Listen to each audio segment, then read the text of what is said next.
Hi, hello, and welcome you all, Makkal. So, welcome to our channel.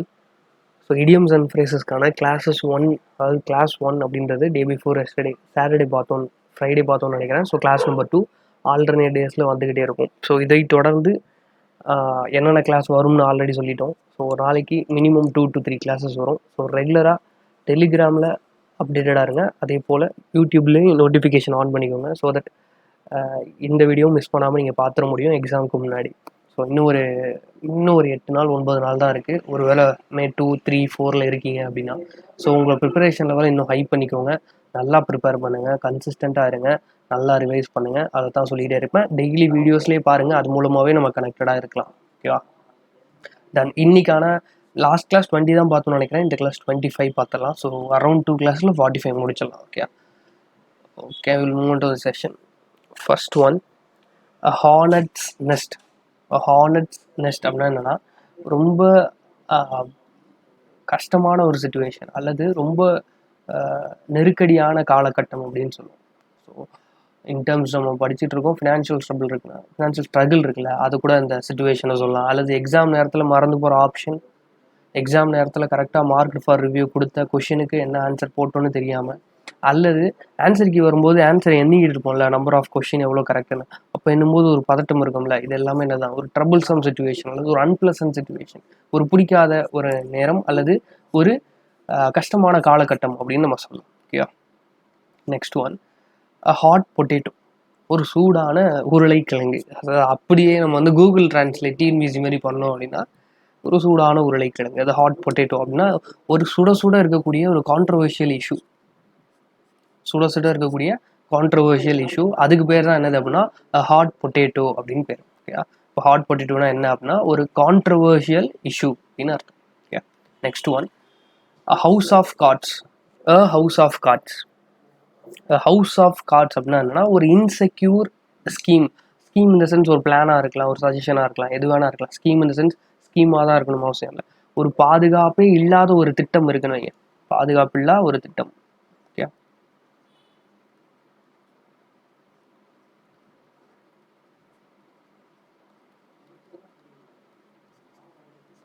அதுக்கு பேர் தான் என்னது அப்படின்னா ஹவுஸ் ஆஃப் கார்ட்ஸ் அப்படின்னு பேர். Okay, next one, a kick in the teeth. A kick in the teeth. பல்லுலேயே ஒரு குத்துறாங்க, பல்லு உடஞ்சி ஊற்றுது அல்லது ரத்தம் ஊற்றுது, எப்படி வச்சுக்கலாம். அந்த பல்லு உடையிறது இருக்குல்ல, அதுதான் ஒரு கிரேவ் செட்பேக். அப்படின்னா ஒரு சரியான பின்னடைவு. செட்பேக் அப்படின்னா பின்னடைவு. கிரேவ் அப்படின்னா எழுந்திருக்கவே முடியாத அளவுக்கு ஒரு பின்னடைவு.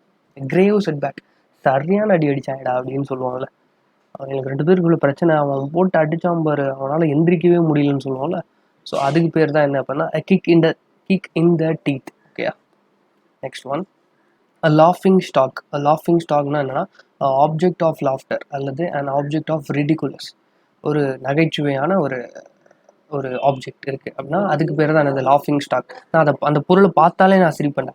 சில பொருளை வந்து பார்த்தாலே அந்த நண்பர்கள் பண்ண சேட்டைகள் அல்லது இந்த பழைய மொபைல் ஃபோனை பார்க்கும்போது வரக்கூடிய ஞாபகங்கள்லாம் இருக்குல்ல, ஒரு ரிடிகுலஸான ஒரு திங். ரிடிகுலஸ்னால் ஒரு சிரிப்பு வரக்கூடிய அல்லது சிரிக்கக்கூடிய ஆப்ஜெக்ட் ஆஃப் லாஃப்டர்னா என்னன்னா அ லாஃபிங் stock. Okay, next one, a left handed compliment. Left ஹேண்டடில் ஒரு காம்ப்ளிமெண்ட் அப்படின்னா என்ன அப்படின்னா an insulting remark of appearing as praise. அதாவது ஒன்றும் இல்லை, வஞ்ச புகழ்ச்சி அப்படின்னு சொல்லுவோம்ல தமிழில். அதாவது புகழ்றது போல புகழ்ந்து இகழ்றது இருக்குல்ல. ஏன்னா ரைட் ஹேண்டில் கொடுக்காம லெஃப்ட் ஹேண்டில் கொடுக்கறது வந்து ஒரு டிஸ்ரெஸ்பெக்ட் அப்படின்னு சொல்லுவாங்க. சாப்பிட்றதுலேருந்து கை கொடுக்கறதுலேருந்து எல்லாமே நம்ம என்ன தான் பண்ணுவோம், ரைட் ஹேண்ட் தான் கொடுப்போம், லெஃப்ட்டுக்கு வந்து மதிப்பு கொடுக்க மாட்டோம். ஸோ லெஃப்ட் ஹேண்டுனா ஒரு டிஸ்ரெஸ்பெக்ட் அல்லது அந்த அதோட ஃபங்க்ஷன்ஸ் வேறு மாதிரி இருக்குது, அதனால நம்ம அதை யூஸ் பண்ண மாட்டோன்ற ஒரு பேசிக்கான ஒரு criteria all over the world அதுதான் பண்ணுறோம். ஸோ லெஃப்ட் ஹேண்டில் அதை பண்ணும்போது என்னென்னா அது வந்து மரியாதையாக இருக்காது அப்படின்னு சொல்லுவாங்கல்ல. ஸோ லெஃப்ட் ஹேண்டடில் நீ ஒரு காம்ப்ளிமெண்ட் கொடுக்குற, நீ ரொம்ப நல்லா பண்ண, நீ இவ்வளோ கெவலமாக பண்ணி நீ ஆனால் ஃபஸ்ட் ப்ரைஸ் வந்துட்ட பார்த்தியா அப்படின்னு ஒரு வார்த்தை சொல்கிறானே. நீ படிக்கவே இல்லை, நீலாம் பாஸ் ஆகிட்டியான்னு ஒருத்தன் கேட்குறானா, பாஸ் ஆனதுக்கு சந்தோஷப்படுறான்னு அர்த்தம் இல்லை, நீ எல்லாம் எப்படி பாஸ் ஆகிட்டேன்னு எண்ணத்தில் கேட்குறான்னு அர்த்தம். அதுதான் வந்து லெஃப்ட் ஹேண்டட் காம்ப்ளிமெண்ட். அதாவது புகழ்றது போல புகழ்றான், பட் அதனால் ரொம்ப இன்சல்ட் பண்ணுறது. Insulting remark, praise appearing as praise. பார்க்குறதுக்கு புகழ்றது போல தான் இருக்கும், பட் முழுக்க முழுக்க வன்மத்தை கக்குபவர். அந்த வன்மத்தை கக்குபவருக்கு பேர் தான் அது லெஃப்ட் ஹேண்டட் காம்ப்ளிமெண்ட்னு. Okay, next one little gush of gratitude. Little gush of கிராட்டிடியூட்னா ஃப்ரெண்ட்லி ஃபீலிங். ஒரு ஃப்ரெண்ட்லி ஃபீலிங்காக கொடுக்கக்கூடிய ஒரு தன்மை இருக்குல்ல, அதுக்கு பேர் தான் அந்த கிராட்டிடியூட்னாலே அதான் லிட்டில் கஷ் ஆஃப் கிராட்டிடியூட். ஒரு ஃப்ரெண்ட்லி ஃபீலிங் இருக்குது, எனக்கும் அவங்களுக்கும் ஒரு நல்ல நட்பு இருக்குது, அதுக்கு தான். Next one a lot on your plate. உன் பிளேட்டில் அதிகமாக இருக்குடா அப்படின்னு சொல்கிறான், என்ன இருக்குன்னு சொல்லல. ஸோ அதை நம்ம எப்படி வேணால் எடுத்துக்கலாம். அப்போ என்ன அர்த்தம்னா அந்த பிளேட் அப்படின்றது இந்த இடத்துல நம்மளோட லைஃப்பை குறிக்கும். பிளேட் அப்படின்றது நம்மளோட லைஃப்பை குறிக்குது. அ லாட், அப்போ நம்மளோட லைஃப்பில் நிறையா இருக்குது. என்ன இருக்குது? ப்ராப்ளம்ஸ் இருக்குது. ஓகே, ப்ராப்ளம்ஸ் இருக்குது அல்லது ரெஸ்பான்சிபிலிட்டி இருக்குது. இப்போ உன் தட்டில் நிறையா இருக்குன்னா என்ன அர்த்தம்? உன் வாழ்க்கையில் நிறைய கஷ்டங்கள் இருக்குடா, உன் வாழ்க்கையில் நிறைய பொறுப்பு இருக்குடா, உனக்கு பொறுப்பை போய் பாடுறா, வேலையை பாடுறா, உனக்கே ஆல்ரெடி 1008 பிரச்சனை இருக்குன்னு சொல்கிறோம்ல. ஸோ அதே தான் லாட் ஆன் யுவர் பிளேட் அப்படின்னா to have a large number of problems to deal with அல்லது ஹேவிங் மெனி ரெஸ்பான்சிபிலிட்டிஸ்னு அர்த்தம். Okay, next one a man of straw. A man of straw அப்படின்னா ஒன்றுத்துக்கு உதவாதது அல்லது ரொம்ப வீக்கான ஒரு ஆள். A man of no substance அல்லது வீக் பர்சன். அவன்கிட்ட ஒன்றுமே கிடையாதுடா, அவன்கிட்ட போய் சண்டை போட்டுட்டு இருக்கு அப்படின்னு. நான் செத்தவனை போய் அடிக்கிறீ என்னடா இருக்குது அப்படின்னு சொல்லுவாங்கல்ல.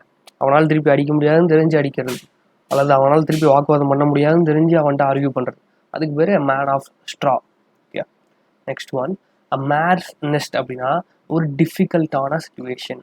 ஹார்னெட்ஸ் நெஸ்ட்னு பார்த்தோம்ல, அதே மாதிரி ஒரு கடினமான காலகட்டம்னு சொல்லுவோம். ஒரு கடினமான காலகட்டம்.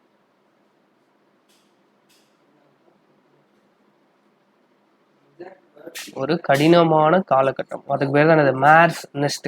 Okay, next one a needle in a haystack. ரொம்ப ரொம்ப முக்கியம், 3 வாட்டி கேட்டிருக்காங்க 2022 வரைக்குமே, 23 கேட்டிருக்கலாம்.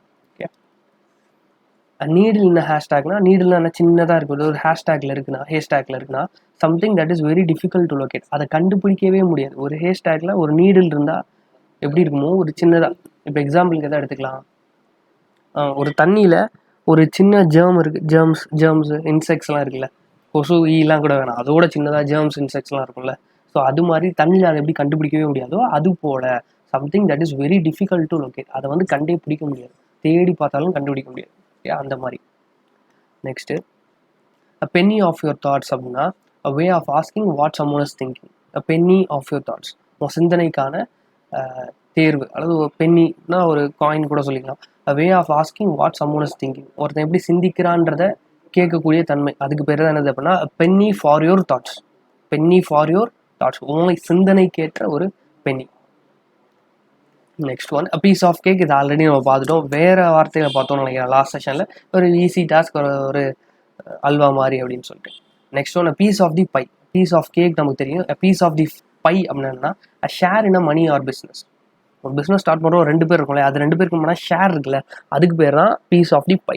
அப்போது அதில் ஒரு பீஸ் அப்படின்னு ஞாபகம் வச்சுங்க. பை எப்படி ஞாபகம் வச்சுக்கலாம், ஒரு பை அல்லது பேக்னு வச்சுக்கிறேன் நான். ஒரு பேகை 2ஆக பிரிச்சுக்கிறோம்.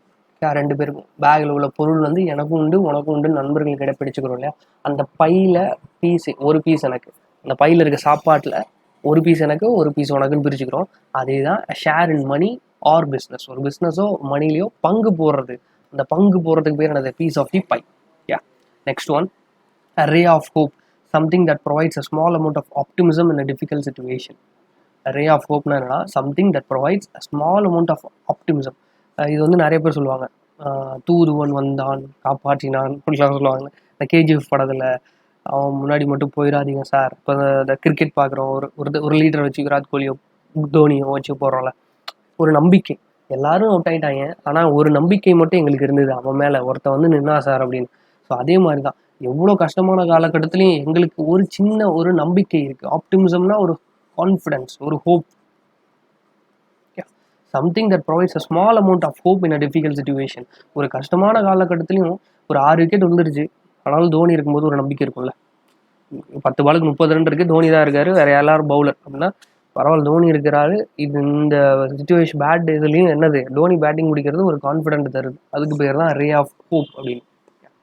நெக்ஸ்ட் ஒன் ரெட் லெட்டர் டே.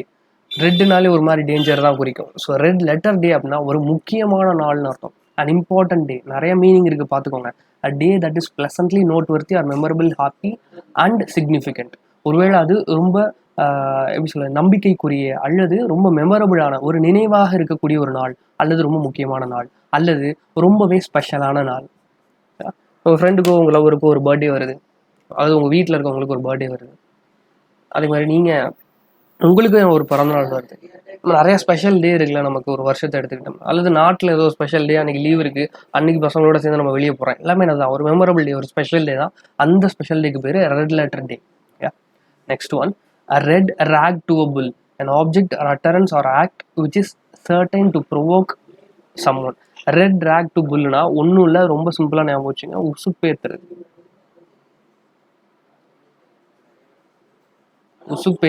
உசுப்பேத்து ஞாபகம் வச்சுங்க. ரெட் ரேக் டு புல் என்னன்னா, ஒரு புல் இருக்கு, அதுகிட்ட போய் ஒரு சிவப்பு கொடியை காட்டினா என்ன ஆகும்? சிவப்பு மாடுக்கு ஆகாதுன்னு சொல்லுவாங்கல்ல, அதே இந்த சென்ஸ் தான். ஒருத்தனை வந்து உசுப்பேத்துறதுக்காக உன்னை ட்ரிகர் பண்ணி விடுவாங்கல்ல சில பேர். இந்த பசங்க படம், சின்ன பசங்க நடித்த பசங்கன்னு ஒரு படம் இருக்கும். இப்போ ஜீவா கையை முறுக்குவான் பாரு, இப்போ ஜீவா சில்லற காசை கீழே போட்டு எடுக்காமல் இருப்பான் பாருன்னு பக்கத்தில் 2 பேர் உசுப்பேற்றி விட்டு அந்த காசை அவங்க எடுத்துக்குவாங்க. ஸோ அதே தான் ட்ரிகர் பண்ணுறது. அந்த ட்ரிகர் பண்ணுறது தான் ப்ரொவோக் சம்ஒன். ஒரு பொருளை வச்சோ, ஒரு அட்டன்ஸ் வச்சோ, அல்லது அந்த ஒரு ஆக்ட் மூலமாகவும் என்ன பண்ணுறது, ஒருத்தனை ட்ரிகர் பண்ணுறது, ப்ரொவோக் பண்ணுறது. அதுக்கு பேர் தான் red rag to a bull. Next one, a sacred cow, ஒரு புனிதமான மாடு. நம்ம ஊரில் சிலர் வந்து மாடை புனிதமாக கொண்டாடுவாங்க, நிறைய பேர் வந்து பீஃபாக சாப்பிடுவாங்க. So person never to be criticise, அதாவது அவனை வந்து கிரிட்டிசைஸே பண்ண முடியாது. சாரி, இது தனி, ஓகேவா, இது தனி. இது வந்து 19th ஒன்றா வச்சுக்கோ, ஓகேவா, கட் பண்ண மறந்துட்டேன். A person never to be criticise, அதாவது புனிதமான கவுனா என்ன அர்த்தம்னா, சேக்ரெட் கவுனா என்ன அர்த்தம்னா, அவனை வந்து கிண்டலே பண்ணக்கூடாது. அவன் வந்து ஒரு இப்போ எப்படி வந்து ஒரு தோனியோ அல்லது ஒரு ஸ்டார் எடுத்துக்கோங்க, சூப்பர் ஸ்டாரோ, கமல்ஹாசனோ, விஜயோ, அஜித்தோ, ஒரு குறிப்பிட்ட ஆடியன்ஸ் மத்தியில் அவனை கிண்டலே பண்ண முடியாது. அவங்க வந்து கிண்டலே, அவங்க எப்படி மோசமான படம் எடுத்தாலும் அதை பார்க்கறதுக்கு ஒரு கூட்டம் இருக்கும், அதை கிரிட்டிசைஸ் பண்ணக்கூடிய இடத்துல கூட இருக்க முடியாது. A person never to be criticise, அவரை கிரிட்டிசைஸே பண்ணக்கூடாது. காட் ஆஃப் கிரிக்கெட்னா சச்சின் தான், ஏகப்பட்ட குறைகள் இருந்தாலும் அவர் கிரிட்டிசைஸ் பண்ண விட மாட்டோம். அது மாதிரி. நெக்ஸ்ட்டு, அ ஸ்டோன்ஸ் த்ரோ அப்படின்னா, ஒரு கல் எறிகிறோம்ல, ஒரு கல் எறிகிற தூரத்தில் அப்படின்னா, கல் எரியும் தூரத்தில்.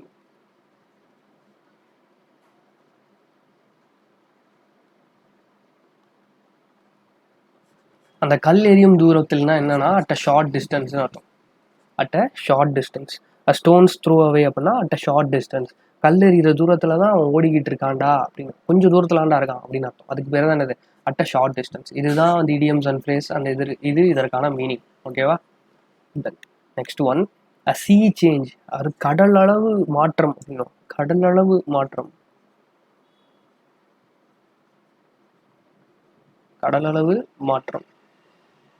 கடலளவுனா எனக்கு ரொம்ப பெரிய ஒரு டிரான்ஸ்ஃபர்மேஷன். ஒருத்தன் அவனோட லைஃப்பில் பெரிய டிரான்ஸ்ஃபர்மேஷன் இருக்கலாம், அல்லது அவனோட எஜுகேஷன் ஃபீல்ட்லையோ அவனோட கேரக்டரில் டிரான்ஸ்ஃபர்மேஷன் இருக்கலாம். இப்போ எக்ஸாம்பிளுக்கு சிம்பு வந்து 3 வருஷத்துக்கு முன்னாடி இருந்ததுக்கும் இப்போ இருக்க ஒரு டிரான்ஸ்ஃபர்மேஷன், அது கடலளவு மாற்றம். ஒரு சீ சேஞ்ச் வந்து சிம்பு கிட்ட பார்க்குறோன்றோம். அதான் ஒரு நோட்டபிள். அதாவது நோட்டபிள்னா என்ன, ஒரு நோட் பண்ணக்கூடிய அல்லது ஒர்த்தான ஒரு டிரான்ஸ்ஃபர்மேஷன், அல்லது ஒரு கம்ப்ளீட் டிரான்ஸ்ஃபர்மேஷன். ஓகேவா. Next one, a shot in the arm, and encouraging stimulus, அல்லது something that gives encouragement. A shot in the arm அப்படின்னா என்ன அர்த்தம், அடிக்கிறது கிடையாது. ஷார்ட் இன் த ஆர்ம்னா ஒரு encouragement, something that gives encouragement. இதை பண்ணால் எனக்கு அதாவது ஒரு விஷயத்தினால எனக்கு ஒரு பூஸ்ட் கிடைக்குது பக்கத்தில் இருந்து, யாரோ ஒருத்தர் என்கரேஜ் பண்ணுறாங்க, என்கரேஜிங் ஃபேக்டராக இருக்காங்கன்னா ஷார்ட் இன் த ஆர்ம் அப்படின்னு பேர். Next one, a sight for sore eyes. A person or thing that one is extremely pleased or relieved to see. Okay. Sight for sore ஐஸ்னா எப்படி சொல்லலாம்னா, கண்ணுக்கு குளிர்ச்சியாக, கண்ணுக்கு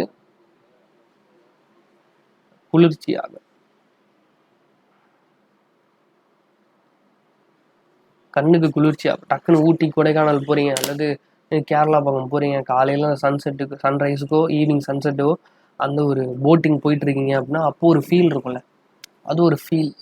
கண்ணுக்கு குளிர்ச்சியாக அப்படி ஒரு சுற்றி பச்சை பச்சைன்னு செடி கொடிகள்லாம் இருக்குது, அது நடுவில் ஒரு போட்டிங் போகிறீங்க, உங்களுக்கு எப்படி இருக்கும், அப்பா ஒரு செம்ம வைபாக இருக்குல்ல.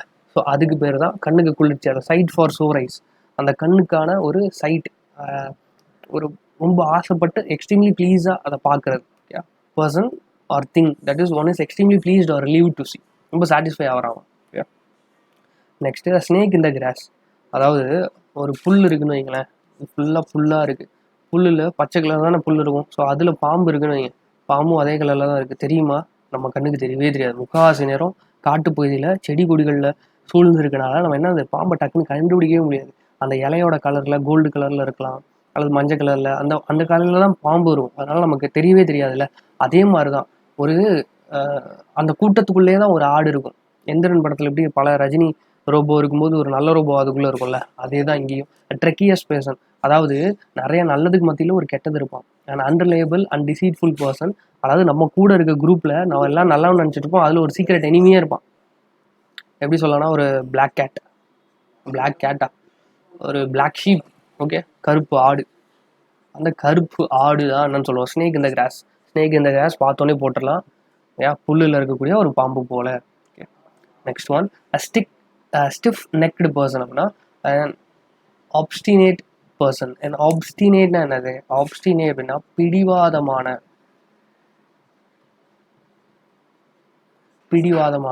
ஆப்ஸ்டினேட் பர்சன் அப்படின்னா ரொம்ப பிடிவாதமான பையங்க.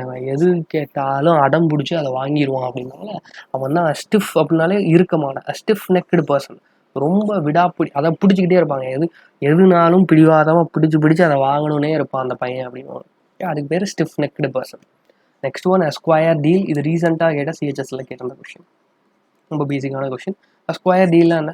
ஒரு நல்ல அக்ரிமெண்ட், ஒரு ஃபேர் அக்ரிமெண்ட். நீட்டாக என்ன பாண்டில் என்ன இருந்துச்சோ அதுக்கேற்ற மாதிரி ரெண்டு பேரும் ப்ராப்பராக நடந்துக்கிட்ட ஒரு அக்ரிமெண்ட். ஸ்கொயர் டீல் அப்படின்னா நீட்டாக முடிஞ்சிச்சு, எந்த பிரச்சனையும் இல்லை, சொன்னபடியே முடிஞ்சிருக்கு அப்படின்னா ஃபேர் அக்ரிமெண்ட் அப்படின்னு பேர். Okay, and last but not the least, rainy day. ஒரு மழை காலம் அப்படின்னா டைம் ஆஃப் டிஃபிகல்ட்டி, கொஞ்சம் கஷ்டகாலம்னு சொல்லுவாங்கல்ல, அதுக்கு பேர் தான் ரெய்னி டே அப்படின்னு பேர். ஸோ இன்றைக்கி 26 பார்த்துட்டோம் நினைக்கிறேன். அப்போ 25 + 2 இது சேர்த்து இருந்தது. ஸோ 26 பார்த்துருக்கோம். மோர்லெஸ் ஈஸியாக இருக்கும். அண்ட் உங்கள்கிட்ட சொன்ன 2 வீடியோ, ஒன்று மேரத்தான், இது வித்தின் 2 days முடிஞ்சிடும். அது எடிட்டிங்கில் கொஞ்சம் 10-15 வீடியோ எடிட் பண்ணுறதுக்கு. ரெண்டாவது idioms and phrases grammar rules கேட்டிங்களா? ஸோ சீக்கிரமே கொடுத்துறேன், ஒரு 20 கொடுத்துறேன் டோட்டலாக, இம்பார்ட்டன்ட் 20. அண்ட் அதுக்கடுத்து நம்ம ரெகுலராக போட்டுக்கிட்டு இருக்கு மற்ற எல்லா வீடியோவும், ஸ்டாட்டிக் ஜிகே அண்ட் சிஏ இரண்டும் வந்துக்கிட்டே இருக்கும். ஸோ மொதல் 2 வந்து வித்தின் 2 days வந்துடும், மீதி எல்லாமே வந்துக்கிட்டே இருக்குது. ஸோ உங்களுடைய வேலை திருப்பி நான் உங்கள்கிட்ட வைக்கிற ஒரே ஒரு சஜஷன், அது வேண்டுகோள், என்ன வேணால் வச்சுக்கோங்க. And please do share with more people who are studying especially for SSC MTS. வரக்கூடிய MTS தேர்வுக்கு உண்மையாகவே படிச்சுக்கிட்டு இருக்கவங்களே அல்லது படிக்கக்கூடிய பிகினர்ஸாக இருக்காங்கன்னா அவங்களுக்கு இந்த வீடியோ ஒருத்தருக்கு 2 பேருக்கு நீங்கள் ஷேர் பண்ணுங்கள். ஸோ நீங்கள் சொல்லி பார்க்கக்கூடிய அல்லது நீங்கள் படிக்க வைக்கணும்னு நினைக்கக்கூடிய யாராவது ஒருத்தருக்கு இதை ஷேர் பண்ணுங்கள். அண்ட் அது மட்டும்தான் எனக்கு தேவை, சரிங்களா? அதே மாதிரி உங்களுடைய இன்புட் என்னவா இருக்கணும்னா கமெண்ட் பாக்ஸில் சஜஷனாகவும் இருக்கணும், ஃபீட்பேக்ஸாக இருக்கணும். அட் த சேம் டைம் இப்போ படிக்கிறது மார்க்காக கன்வெர்ட் ஆகணும். இந்த 2 பாயிண்ட் தான் எனக்கு என்கரேஜிங் ஃபேக்டர். அதே மாதிரி உங்களுக்கு என்கரேஜிங் ஃபேக்டர்னா என்னது? படித்தது அப்படியே அங்கே வரணும். ஸோ ப்ராப்பராக இதை நோட்ஸ் எடுத்தாலும் சரி, படித்தாலும் சரி, ப்ராப்பராக இருங்க. ஒரு 20 நிமிஷம் வீடியோ பார்க்குறீங்க, 15 நிமிஷம்னா அதில் ஸ்கிப் பண்ணாமல் பாருங்கள், ஃபாஸ்ட் ஃபார்வர்ட் வைக்காமல் ஃபுல்லாக பாருங்கள். அதுதான் உங்களுக்கு வைக்கக்கூடிய ஒரே வேண்டுகோளாக இருக்கும், சரிங்களா? ஹோப்ஃபுல்லி இந்த செஷன் உங்களுக்கு யூஸ்ஃபுல்லாக இருந்தால் மறக்காமல் லைக் பண்ணுங்கள், கமெண்ட் பண்ணுங்கள். திருப்பி சொல்கிறது சப்ஸ்கிரைப் பண்ணிக்கோங்க, நோட்டிஃபிகேஷன் பெல் ஐக்கானை ப்ரெஸ் பண்ணிக்கோங்க, சரிங்களா? தேங்க்யூ ஆல் மக்கள்ஸ், அண்ட் நன்றி.